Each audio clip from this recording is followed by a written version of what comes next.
Hi everyone, it's Michelle from Country Morning Creations. I am now in week 8, or just finished week 8 of the CMC 2023 challenge. And this is a challenge whereby I created 52 of these kinds of prompts. As you can see, I've cut off the top half of this. This is free, so if you want to jump in at any time, you are welcome to jump in. You can start at the beginning, you can start in the middle, you can start in the back and work your way forward. There really are no rules. The only thing I ask is that if you grab this freebie, which I will put in the description box below, the link for that, that you tag me or at least use the hashtag CMC 2023 challenge. That way we can all see what everybody's doing. And I did this challenge kind of because I'd seen other people doing them. I thought it looked like a lot of fun. And so I'm here to share with you my first 8 of the CMC challenge. One of the things that I was hoping to do was to actually improve my ability to do this. And so I have been really challenged with this. This journal is actually an Archer and Olive spiral bound, and this was in last fall's subscription box. And I think they do have some spiral bounds, but they're rare. So I do highly recommend something that you can expand the binding. If you use like a regular journal, there's not going to be enough space, or make your own junk journal just for this. So you can play along. However, I use thicker materials in my collaging, so yeah, it's already pretty chunky and we're only 8 weeks in. So this is my first one. The first one was woven plaid number eucalyptus and teacup. I was not really feeling up to this challenge when I did this, so I grabbed some stickers. Stickers are fine. The other thing you can do is if you like to watercolor or you like to draw or anything like that, there's nothing that says you actually have to use pre-made materials. You could do a full collage or incorporate all of these items into something. Excuse me.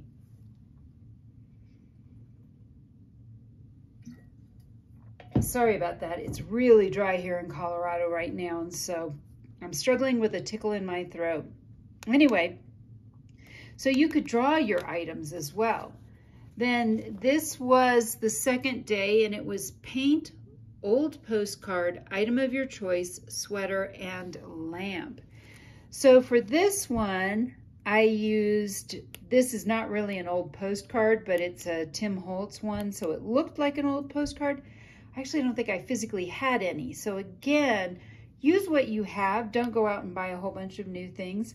This was actually cut from an old sweater of mine that I already owned.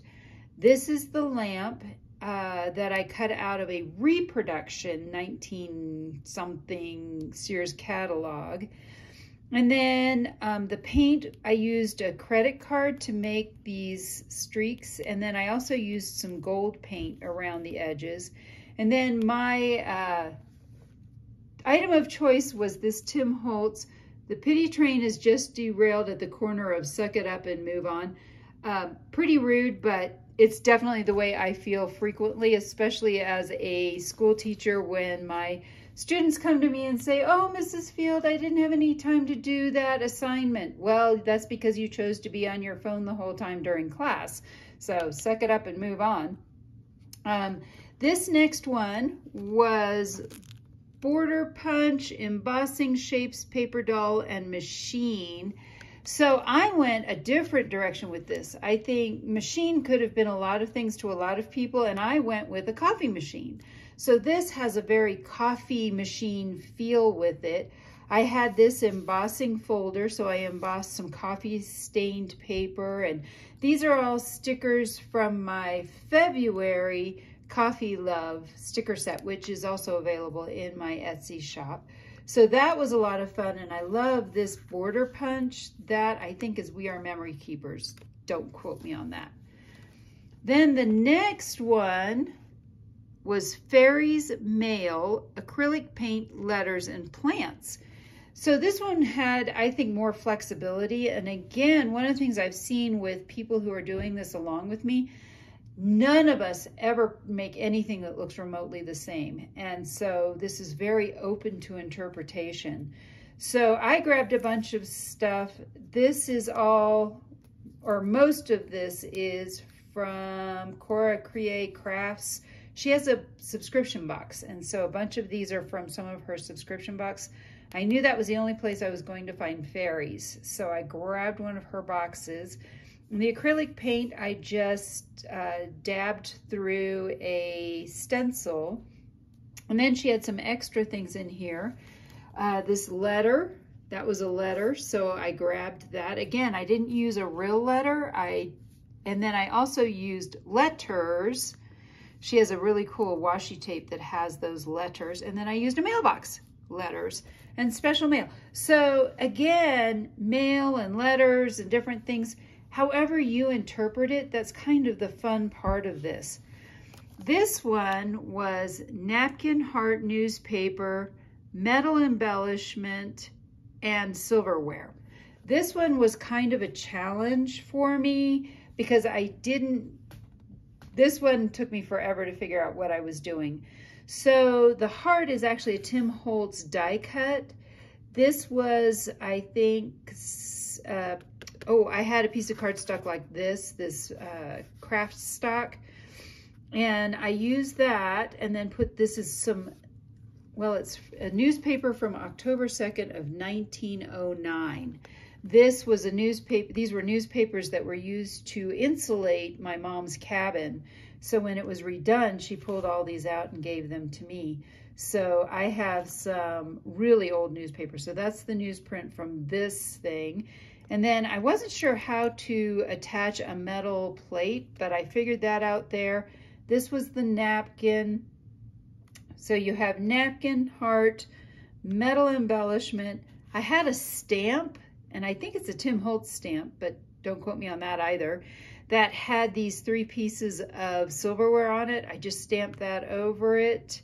And so again, a lot of this is open to interpretation, and you'll see that I got more into interpretation as it went. This one was trash, accounting, floral, fleur-de-lis, and happy. So my trash is actually this flower. Again, this was found in the wall of our house. My husband was redoing our mudroom and discovered this piece of trash in there. So I grabbed that. That's probably from about the 1950s. It was for draperies. And then accounting, this is from actually an accounting book. Floral, this is Tim Holtz, as she is as well. And then fleur-de-lis, I grabbed some fleur-de-lis fabric that I'd coffee dyed, and I just had this little scrap left of it. And then for happy, I felt like she looked happy, but I also used this Tim Holtz quote, "You can never have too much happy."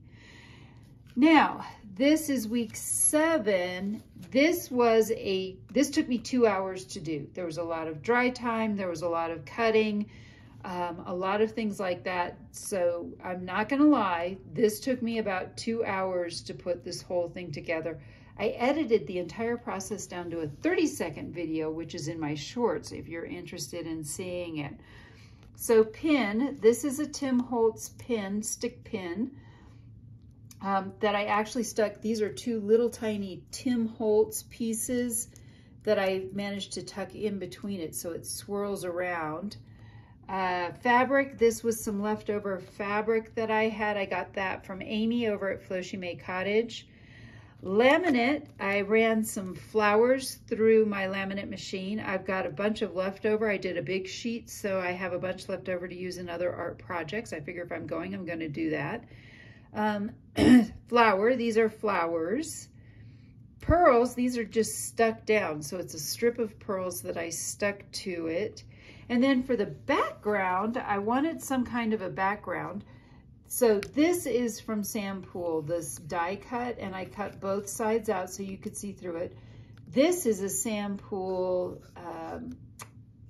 stamp, which is French script.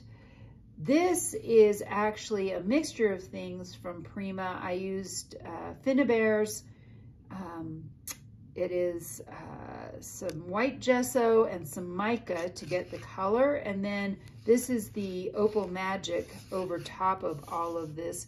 And then these are also Prima stones that I added to it because bling. And then this is my last one. I have not shared this on Instagram yet, but I will do that this week. And this one was pink fruit, repeating pattern, Tim Holtz, and typewriter. So again, I think a lot of people would have probably put a picture of a typewriter on here. And instead, I actually have two typewriters. I have an electric one and I have a manual one. Both are from my college years. So I used a typewriter to type out this quote my sister gave me. She owns a winery. So the pink is pretty obvious. This stencil is actually a repeating pattern. A lot of people I don't think realize that it is, but you can shift it over. And then this is Tim Holtz. This is a Tim Holtz stencil. But then what, and this is, yeah, this is Tim Holtz. But what I used for fruit, again, interpretation. My sister owns a winery, so this is a picture of her grapevines in her winery. So although people are probably going, oh, you don't have a picture of fruit there. Well, yeah, I actually do, which led to the quote, which is wine is sunlight held together by water, which is by Galileo. And this is some old vintage, what is this? Ledger paper that I had, and I just had a scrap of it as well.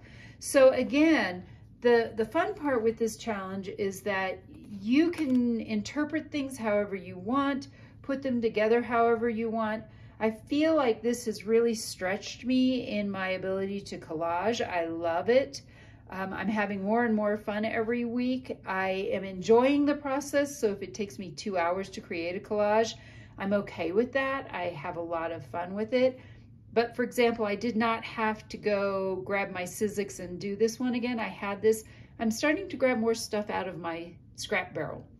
So sorry about half sentences, but trying to get to the point, which is use what you already have. You might be surprised what you have that will actually fit it. So this next one is going to be Dessert Cabin, handwritten letter, velvet, and ferns. So we'll see where we go.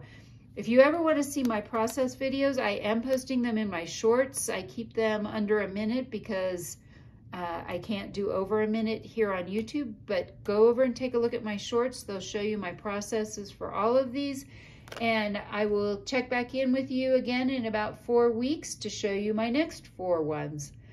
I hope I've inspired you to be creative today.